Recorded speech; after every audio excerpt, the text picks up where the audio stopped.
Hello viewers, எல்லாத்துக்கும் வணக்கம். நம்ம டெய்லி பாக்குற விஷயங்கள்ல நிறைய ஆச்சரியமான விஷயங்கள் இருக்கு. அப்படி ஆச்சரியமான விஷயங்களுக்கு பின்னாடி நிறைய அறிவியல் ஒளிஞ்சிருக்கும், அதாவது சயின்ஸ் ஒளிஞ்சிருக்கும். அப்படி சயின்ஸ் இல்லைன்னா அதுக்கு பின்னாடி ஆன்மீகம், அதாவது கடவுள் ஏதாட்டும் ஒளிஞ்சிருப்பாரு அப்படிங்கிற மாதிரி நம்ம நம்புவோம். அப்படி இன்னைக்கு நம்ம மர்மமான விஷயத்தை தேடி எங்க போயிருக்கோம்னா, சவுதி அரேபியால இருக்கிற மெக்கா அப்படிங்கிற இடத்துலதான் இந்த ஒரு ஆச்சரியமான விஷயம் இருக்கு. அந்த விஷயம் என்னன்னா, அப்படி முஸ்லிம்ஸ்லாம் அப்படி மெக்காவுக்கு போறத வந்து ஹாபா ஹஜ் பயணம் அப்படிங்கிற மாதிரி சொல்றாங்க. அவங்களோட லைஃப் டைம் அச்சீவ்மெண்ட், அதாவது அவங்க வாழ்க்கையில ஒரு முறையாட்டு போயிடணும் அப்படிங்கறது அவங்க குரான்லயும் எழுதியிருக்கு. அவங்களும் ஆசைப்படுவாங்களாம். டெய்லி அந்த காபாங்கிற மெக்கா பள்ளிவாசலுக்கு குறைஞ்சது ஒரு 10,000 இருந்து அதிகபட்சமா ஒரு 20 லட்சம் பேர் வருவாங்களாம். இந்த 20 லட்சம் பேர் வந்து போற இடத்துலதான் இன்னைக்கு நம்ம பேச போற அந்த மர்மமான விஷயம் இருக்கு. அது வேற ஒண்ணும் இல்ல, அந்த காபாங்கிற பள்ளிவாசல இருந்து கரெக்டா ஒரு 66 அடி கிழக்கு திசையில இருக்கிற ஒரு மர்மமான கிணறு. இதுல என்னடா மர்மமான கிணறுலாம் இருக்கு அப்படின்னு நீங்க யோசிச்சீங்கன்னா, கிட்டத்தட்ட அந்த கிணறு பாத்துட்டீங்கன்னா ஒரு பாலைவனத்துக்கு நடுவுல இருக்கு. அது மட்டும் இல்லாம 50 வருஷமா அந்த மெக்காவுக்கு வர்ற மக்கள் எல்லாருமே அங்க இருந்தா தண்ணி எடுத்து குடிக்கிறாங்க. இந்த கிணத்துல தண்ணி எடுத்து கிட்டத்தட்ட 50 வருஷமா குடிக்காங்க. ஆனா இந்த கிணறு தோண்டி 5000 வருஷத்துக்கு மேல இருக்குன்னு சொல்லப்படுது. இப்போ நல்லா பாத்தீங்கன்னா ஒரு நேச்சரா உண்டான ஒரு நீரூற்று, ஒரு கிணறு அப்படின்னு பாத்தீங்கன்னா அதுல அதிகபட்சமாவே ஒரு 100 வருஷம் தான் தண்ணி இருக்கும். 100 வருஷத்துக்கு அப்புறம் அங்க இருக்கிற தண்ணி எல்லாம் ஒரு நீரோட்டம் காரணமா வேற ஒரு இடத்துக்கு போயிருக்கும். இப்போ இந்த கிணத்துல எப்படி கிட்டத்தட்ட ஒரு 5000 வருஷமா தண்ணி இருக்கு, அதுவும் நல்ல தண்ணியாவே இருக்கு. இந்த கிணத்தோட ஆழம் பாத்தீங்கன்னா வெறும் 31 மீட்டர் தான். இப்போ 31 மீட்டர் அடிக்கணக்குல பார்த்தோன்னா கிட்டத்தட்ட ஒரு 100 அடி ஆழம் தான் வரும். இந்த 100 அடி ஆழத்துல 50 வருஷமா கண்டினியூஸா தண்ணி எடுத்துக்கிட்டு இருக்காங்க. இந்த கிணத்தோட பெயர் என்னன்னா ஜம்சம் கிணறு அப்படிங்கிற மாதிரி சொல்லப்படுது. இந்த கிணத்துல பாத்துட்டீங்கன்னா ஒரு 3 பெரிய ராட்சச பைப்புகள் போட்டிருக்காங்க. அந்த ராட்சச பைப்புல ஒரு மோட்டர் விட்டு இன்னொரு மோட்டர் வந்து அந்த கிணத்துல இருந்து கண்டினியூஸா தண்ணி எடுத்துக்கிட்டே இருக்காங்க. அதாவது அந்த கிணத்துல இருந்து நான் ஸ்டாப்பா தண்ணி எடுக்கிறாங்க.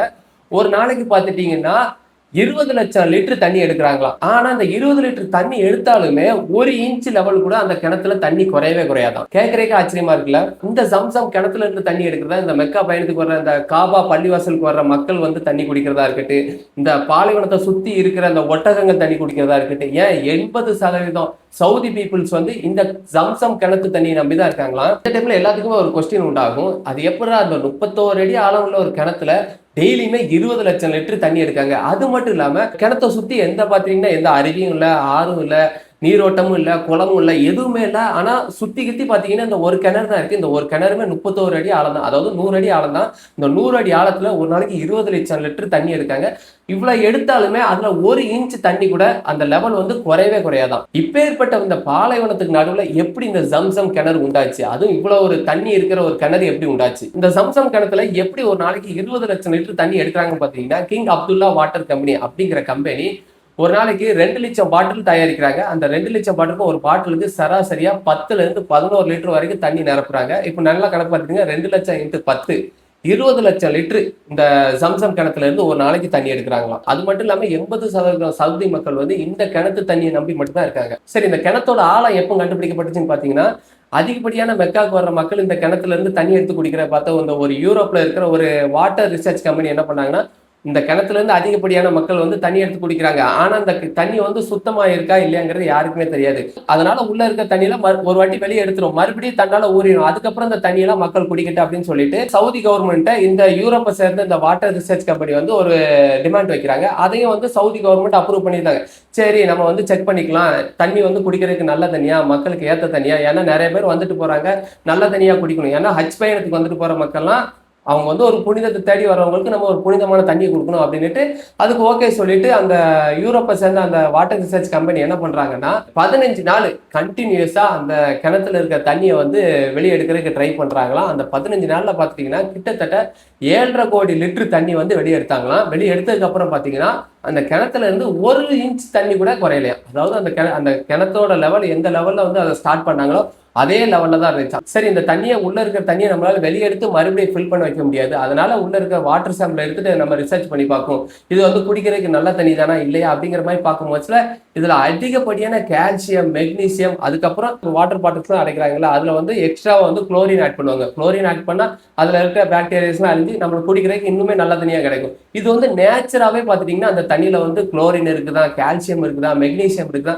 இதுவே கரெக்டான லெவல்ல இருக்குதா. இதை பார்த்து அவங்களுக்கு ஆச்சரியமா ஆயிட்டு, சரி இது வந்து நல்ல தண்ணி தான், குடிக்கிறதுக்கு மக்களுக்கு ஏற்ற தண்ணி தான் அப்படிங்கிற மாதிரி அந்த யூரோப்பை செஞ்ச வாட்டர் ரிசர்ச் கம்பெனி வந்து அப்ரூவ் கொடுத்துருக்காங்க. இப்போ பேசிக்கா பாத்தீங்கன்னா ஒரு கிணத்துலயோ இல்லாட்ட ஒரு நீரூற்றுலயோ இல்லாட்ட ஒரு ஆத்துலயோ இல்லாட்ட ஒரு குளத்துல இதெல்லாம் பாத்தீங்கன்னா கொஞ்ச நாள் தண்ணி கெட்ட கிடந்தா கூட அதிகப்படியான செடிகள் முளைக்கும். அதாவது நீர் தாவரங்கள் நிறைய முளைக்கும், உள்ள வந்து மீன்கள் நிறைய உற்பத்தி ஆகும், நுண்ணுயிர்கள் நிறைய உற்பத்தி ஆகும்.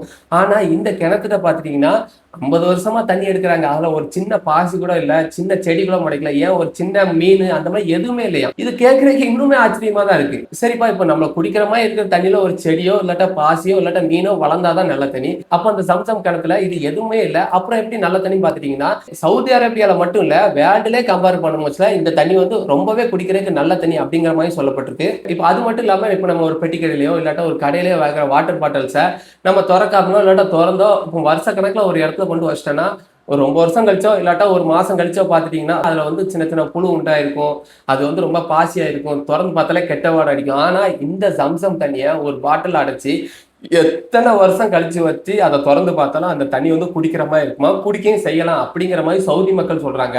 நல்லா பாத்தீங்கன்னா இந்த ஜம்சம்ங்கிற கிணறு ஒரு பாலைவனத்துக்கு நடுவுல இருக்கு. அது மட்டும் இல்லாம அதோட ஆழம் பாத்தீங்கன்னா வெறும் 31 அடி ஆழம் தான். இந்த 31 அடி ஆழம் கிட்டத்தட்ட 50 வருஷமா அதுல வந்து ரெகுலரா ஒரு நாள் கூட ஒரு சின்ன கேப் விடாம தண்ணி எடுத்துக்கிட்டே இருக்காங்க. ஆனா இப்படி கண்டினியூஸா அப்படி தண்ணி எடுக்கிற இந்த கிணத்துக்கு பின்னாடி எந்த சயின்ஸ் ரீசனும் இல்லை. அப்போ சயின்ஸ் ரீசன் இல்லைன்னா இது அறிவியலுக்கும் அப்பாற்பட்டதா அப்படின்னு பாத்துட்டீங்கன்னா இதுக்கு வந்து ஒரு தெளிவான விளக்கம் வந்து முஸ்லிம் மக்கள் ஆத்மாத்தமா நம்புற இந்த குரான்ல இருக்கு. அதாவது அவங்கள நம்புற குரான் நூல்ல வந்து இதை பத்தின இந்த சம்சம் கிணத்துல பத்தின ஒரு ஹிஸ்டரி இருக்கு.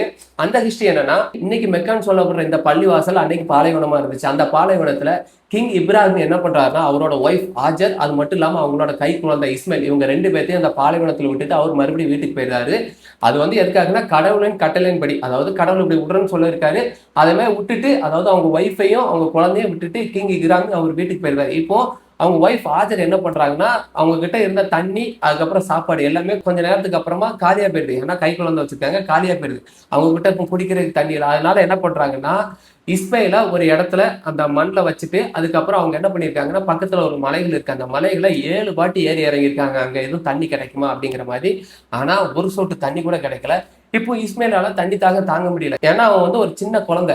இப்போ அவன் என்ன பண்ணியிருக்கான்னா அவனோட தண்ணி தாங்க முடியாம அவன் காலை எட்டி உதைக்க மச்சுல மண்ணில், ஏன்னா அவன் மண்ணில் படுத்து கிடக்கான், அவன் காலை எட்டி மண்ணில் உதைக்க மச்சுல அந்த இடத்துல சின்னதா ஒரு நீரூற்று பொங்கியிருக்கு, தண்ணி அந்த இடத்துல இருந்து பொங்கியிருக்கு.